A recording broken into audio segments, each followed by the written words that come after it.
Durante quase 800 anos, Roma representou muito mais do que uma cidade poderosa. Era o símbolo vivo da ordem, da civilização e da eternidade. De suas colinas nasceram impérios, suas ruas viram desfilar imperadores gloriosos, e seus templos de mármore desafiaram o tempo com a arrogância de quem acredita que a história lhes pertence para sempre. Para muitos, Roma não podia cair. Era impensável. Inimaginável. Pois, se Roma caísse, o mundo conhecido cairia com ela. No entanto, no ano 410 d.C., essa ilusão foi brutalmente quebrada. A cidade eterna foi saqueada pelos godos, um povo bárbaro que, tempos atrás, fora aliado, subordinado, até útil, mas nunca respeitado. O que aconteceu naqueles dias não foi simplesmente uma invasão. Foi um golpe espiritual, uma ferida simbólica que fez o império sangrar por dentro. As muralhas, que durante séculos haviam sido garantia de proteção, foram atravessadas. As casas aristocráticas, que um dia ditaram a política do mundo, foram saqueadas e manchadas de sangue.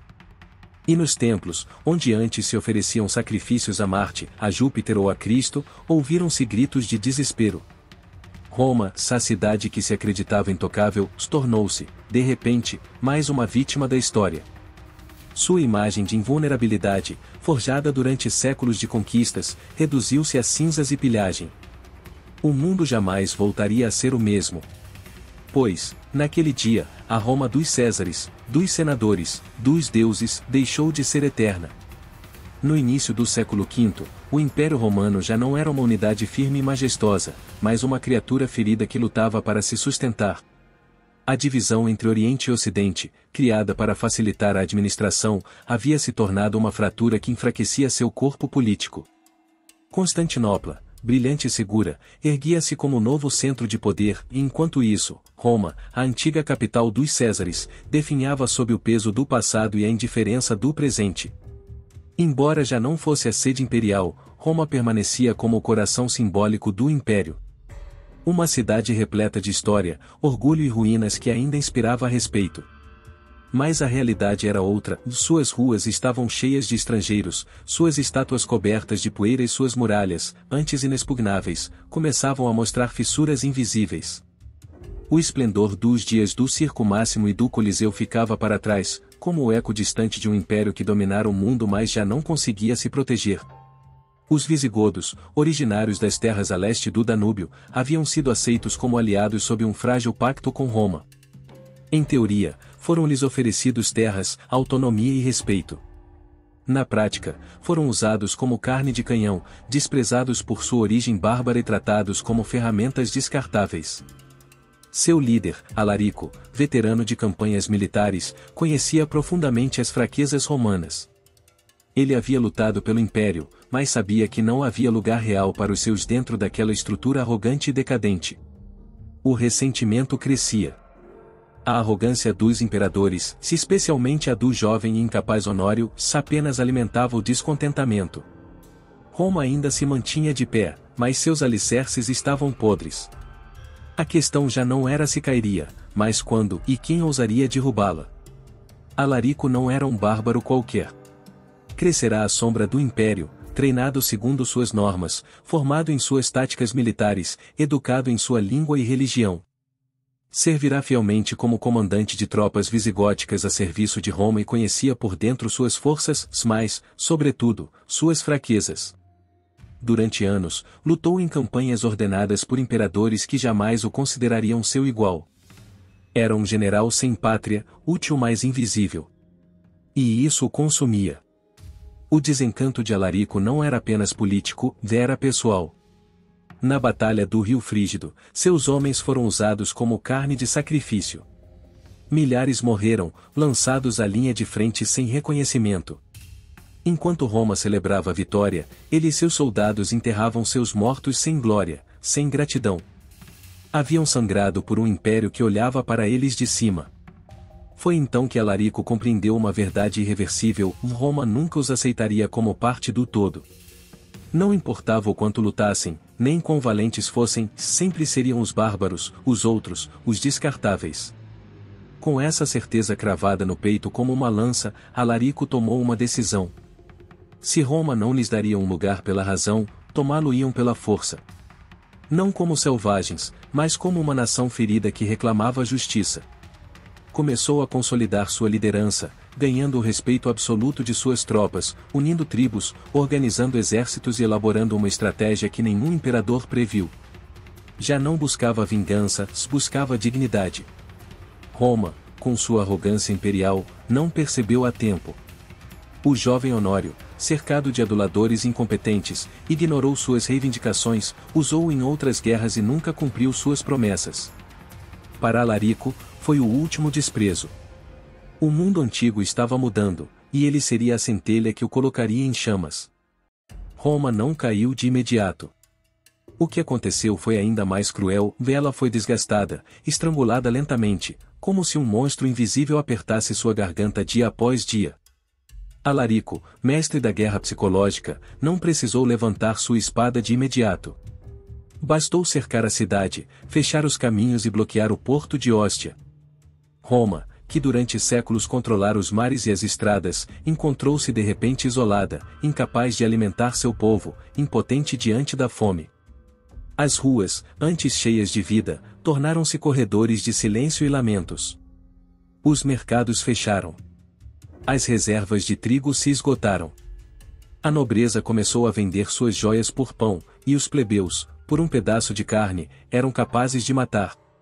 Houve canibalismo. Houve desespero. O orgulho de Roma desmoronava, não sob o fogo, mas sob o peso invisível do tempo, do medo e do estômago vazio. Honório, refugiado em seu palácio em Ravenna, parecia viver em outro mundo. Em vez de negociar, em vez de pagar o que prometera, deixava seu povo morrer lentamente. Alarico esperou. Observou. E, finalmente, aceitou um pagamento enorme para se retirar. Levou ouro, seda, joias e mais de 40.000 escravos visigodos libertos. Roma acreditou ter ganhado tempo. Mas só comprará sua humilhação. Não passou muito tempo até que o líder visigodo retornasse. Desta vez, não pediria nada. Desta vez, tomaria aquilo que Roma lhe negara por décadas. Não apenas riquezas, respeito. E, pela primeira vez em quase 800 anos, a Cidade Eterna abriria suas portas ao invasor. Na noite de 24 de agosto de 410 d.C., Roma não caiu com um estrondo, mas com o rangido de uma porta que se abriu por dentro. Alguns dizem que foram escravos que destrancaram os portões. Outros falam em traição ou desespero. Mas a verdade é que naquela noite, o inimigo atravessou muralhas que por séculos se acreditavam invencíveis. 30.000 visigodos avançaram pelas artérias de Roma como uma sombra silenciosa. As tochas iluminaram estátuas de imperadores esquecidos, colunas quebradas e templos pagãos. Em poucas horas, mansões foram saqueadas, tesouros arrancados dos palácios, mausoléus profanados. As cinzas de imperadores que governaram o mundo foram espalhadas ao vento, como se o próprio tempo os rejeitasse. Mas nem tudo foi fogo e sangue. Alarico, mesmo durante a conquista, impôs limites. Proibiu tocar nos templos cristãos. Ordenou que as basílicas de São Pedro e São Paulo servissem de refúgio para os civis. Muitos se salvaram sob suas cúpulas, mas muitos outros, especialmente nobres e poderosos, não tiveram escapatória. Nem a toga nem a nobreza protegeram alguém naquela noite. Durante 3 dias, a cidade que dera leis ao mundo transformou-se em um inferno de gritos, lágrimas e chamas. As joias dos templos, candelabros de ouro, relíquias sagradas, tudo foi saqueado. E embora o saque não tenha sido tão brutal quanto outros na história, o golpe foi simbólico, Roma fora tocada. Ferida. Humilhada. Não por um grande império rival. Não por uma potência estrangeira. Mas por aqueles que outrora suplicaram por um lugar dentro de suas fronteiras. Os visigodos não destruíram Roma. Fizeram algo pior, a derrubaram de seu pedestal. A cidade que conquistara o mundo agora era saqueada sem piedade. Após o estrondo, veio o silêncio. Um silêncio denso, pesado, que pairava sobre os escombros, templos profanados e cadáveres ainda não recolhidos. Roma, a cidade eterna, amanheceu derrotada. O saque não apenas arrancou riquezas, rasgou a alma de um império que, por séculos, acreditou jamais cair. Centenas de milhares fugiram. O êxodo foi brutal. Estima-se que cerca de 300 mil romanos abandonaram a cidade, buscando refúgio no Egito, na Ásia Menor, em qualquer lugar onde ainda soprasse estabilidade. Muitos foram acolhidos. Outros, vendidos como escravos pelos próprios governadores locais, que já viam o colapso da ordem imperial como oportunidade de enriquecer. Os que ficaram enfrentaram não apenas a ruína material, mas também uma guerra civil e espiritual. As tensões entre cristãos e pagãos se agravaram. Cada lado acusava o outro de ser a causa do desastre. Para os cristãos, o saque era um castigo divino por abandonar a verdadeira fé. Para os pagãos, era a ira dos antigos deuses esquecidos. Roma sangrava por dentro e por fora. Enquanto isso, em Ravenna, Honório permanecia em seu mundo de desconexão e indiferença. A história conta que, ao receber a notícia de que o Roma havia caído, seu primeiro pensamento foi para seu galo favorito, também chamado Roma. Só quando lhe explicaram que se tratava da cidade, demonstrou uma comoção superficial. Sua indiferença foi mais que um símbolo, foi uma sentença. O poder político de Roma, já vacilante, desmoronou. A elite senatorial fragmentou-se, as instituições perderam credibilidade, e o povo comum deixou de acreditar na proteção do império. No fundo, algo mudará, pela primeira vez, Roma deixou de ser o centro do mundo e tornou-se símbolo de decadência, vulnerabilidade e nostalgia. O saque de 410 não foi o fim imediato do Império Romano do Ocidente. Mas foi o começo do fim. Um sinal claro de que os tempos haviam mudado, que os povos que antes temiam Roma agora podiam dobrá-la, e que os bárbaros, outrora rejeitados, eram agora os novos atores no cenário europeu. Alarico não viveu muito depois do saque. Morreu pouco tempo depois, durante uma campanha pelo sul da Itália. Segundo a lenda, foi enterrado no leito do rio Busento, junto de seu tesouro, enquanto escravos desviavam o curso do rio para depois serem executados, mantendo em segredo o local exato de seu túmulo. Assim foi seu final enigmático. Mas seu legado não foi o ouro que levou, mas a ferida que deixou. Com a entrada de seus visigodos em Roma, Alarico conseguiu o impensável, quebrar o mito da cidade eterna. Não bastaram muralhas, estátuas ou antigas glórias. Em 3 dias, tudo isso foi reduzido a cinzas, medo e desilusão. Roma não era mais invencível. E o mundo sabia disso. A partir de então, os saques não seriam raros, mas constantes. 45 anos depois, os vândalos repetiriam a história. Mas a primeira vez sempre marca.